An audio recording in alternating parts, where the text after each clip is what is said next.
Hello, everyone. My name is Shulamit Kitzis. This paper is entitled A Strange Loop,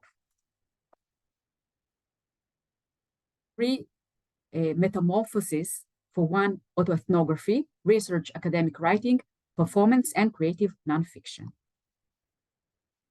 In his exhibit, 1 and 3 Chairs, the American artist Joseph Kossuth examined representation by asking what the correct representation is. Kossuth confronts various semiotic representations of what seems to be a single object. The piece comprises of a chair, a photograph of a chair, and a caption containing the dictionary definition of the word chair. By placing the three side by side, one asks oneself, what is the accurate representation? One would assume the answer to be the real-life chair. However, perhaps the photograph is more loyal representation of the object because it can be duplicated and present in several places simultaneously. Or perhaps it is the dictionary definition, as it is the idea of a chair.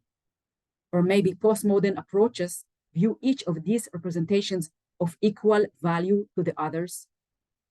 This artwork raises both practical and philosophical questions. Can reality be represented? Are representations in material or words partial and insufficient? And once we do represent, how should we do so? What is the correct representation? I too have not been able to avoid the representation dilemma. In recent years, I have been turning data that I had collected as if I were using a kaleidoscope, trying yet another mode as I explored which form of representation best captures the experience in the field. For about 3 years, I facilitated a theater group for prisoners in an Israeli maximum security prison. The group work was based on improvisation theater, where actors listened to their peers' life stories and turned them into theatrical pieces on the spot. Accumulatively, I spent about 400 hours in prison, encountering roughly 40 prisoners. My study question was how are prisoners' bodies experienced from the prison staff, prisoners, and researchers' perspectives. The study methodology employed was embodied autoethnography. My own personal experience in prison, particularly bodily sensations and emotions, had served as basis for my descriptions and criticism of the imprisoned body phenomenon. My study was represented by traditional academic writing in a paper published in an academic journal. Another adaptation of it was ethnographic performance, Stigmata, a monodrama about crime, prison, and the body. In an hour-long performance, I presented the experience of my encounter with the prisoners, providing theatrical adaptations of their stories. The third incarnation is Beaten, a creative nonfiction autoethnography, a narrative book in Hebrew describing my encounter with the prisoners and my imprisoned body experience literarily and evocatively. I often wondered why I needed all 3 incarnations, 3 adaptations by which to describe a single experience. Why did I put in the effort to translate this experience again and again into 3 different languages? Did I simply transfer the same information from one mode to another, or did I derive different, unique knowledge and new insights from each incarnation? This current presentation actually adds another incarnation, reflective text. The entire process, thus, creating a strange loop of sorts, similar to Escher's drawing hands, and is potentially infinite. In today's presentation, I will focus on a new term I have developed, accumulative representation.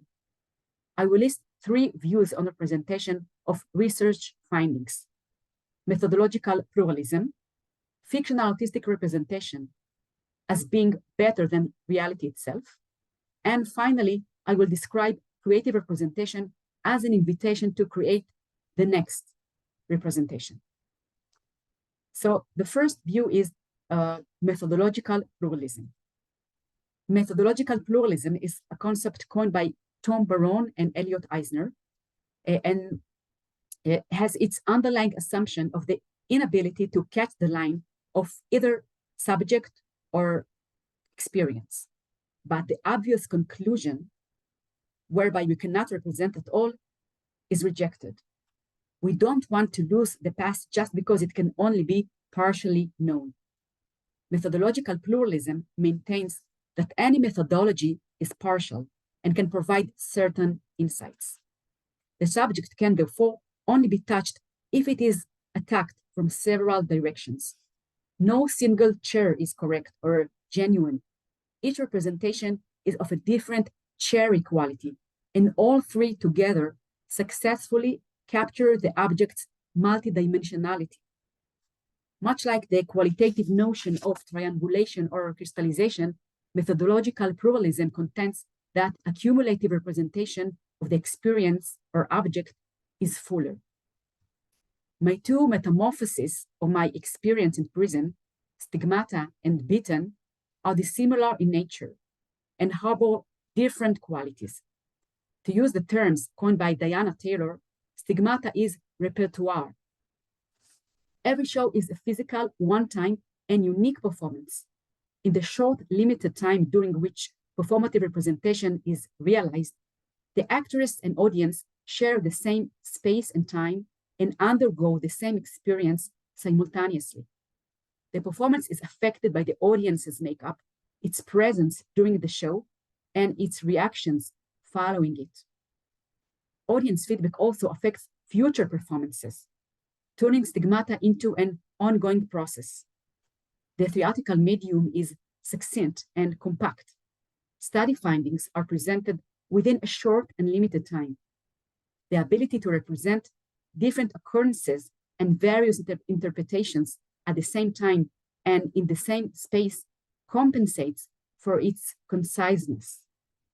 Using means such as sound, music, lighting, voices, movements, and words, the audience undergoes an experience that demonstrates the prison, interaction with the prisoners, and their individual characters. These diverse means provide the audience with the experience of being there on location in prison. Beaton's strength lies in reenacting the narrative nature of the activity in the field, during which the study participants had selected events from their own lives and reorganized them in a linear narrative structure.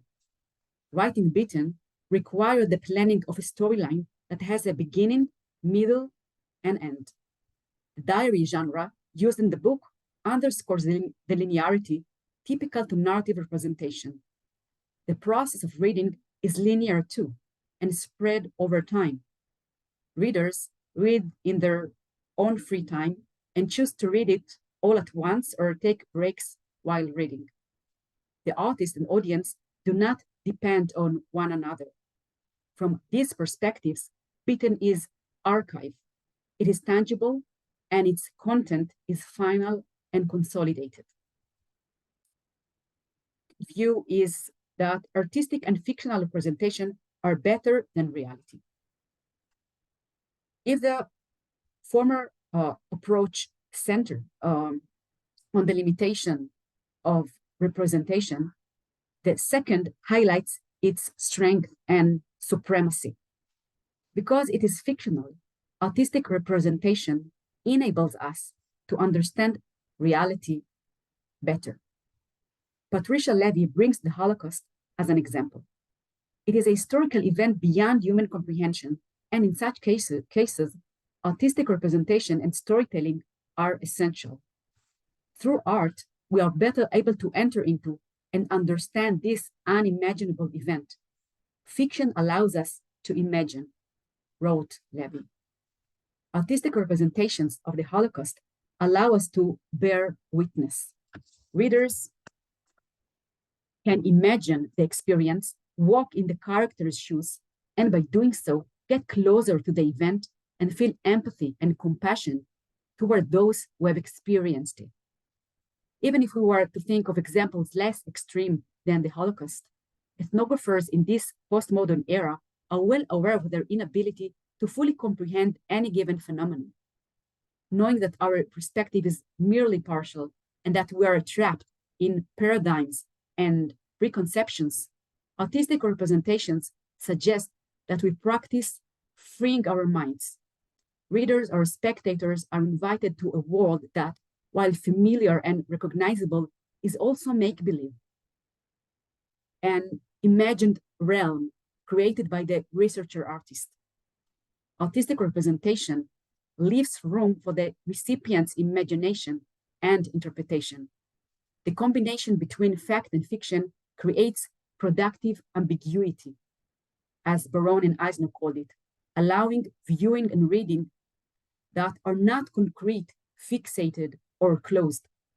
Watching performance ethnography or reading creative nonfiction leads to a metaphorical understanding of the studied phenomenon that resonates as one that could happen. Readers place the world described in parentheses and can view the representation as referring to analog events, places, and people, as well as indicative of a reality beyond themselves. The fiction format offers text that is not authoritative or unequivocal. As such, it calls upon readers to seek the greater truth beyond the facts and take part in the process of discovering and producing meaning. The last view is creative representation as an invitation to create the next representation. Walter Benjamin compared interpreting Kafka stories to an origami boat that may be opened and flattened out into a blank piece of paper. That is how Kafka may be read, by deciphering the parables and symbols until everything is smooth and clear. However, argues Benjamin, Kafka's stories do not always open and flatten out like an origami boat into a blank piece of paper, but like a bud turns into blossom. Meaning that while reading Kafka, readers can turn his work into something else. To use Benjamin's metaphor, reading or watching findings presented in artistic form was not meant to reenact the experience as it was, but during the viewing or reading process, recipients experience the artistic representation and a creative response is generated, as described by Israeli poet Yona Volach. Let the words do it in you. Let them be free. They will get at you. They will come inside. Makers of many forms, they'll cause in you that same experience. Spectators of performance, ethnography, or readers of CNF are not passive receivers. The evocative words or images and actions do it in the audience, generating the experience within it anew. And in each individual member of the audience, the experience then turns into something else. Recipients of creative qualitative research are therefore engaged readers or spectators that are alert, responsive, and themselves creative. They play active parts in the realization of the representation, in its creation as well as interpretation.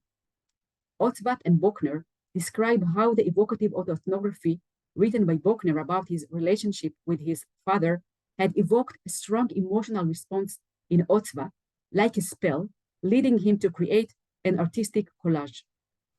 Evocative narrative representation generated tangible artwork.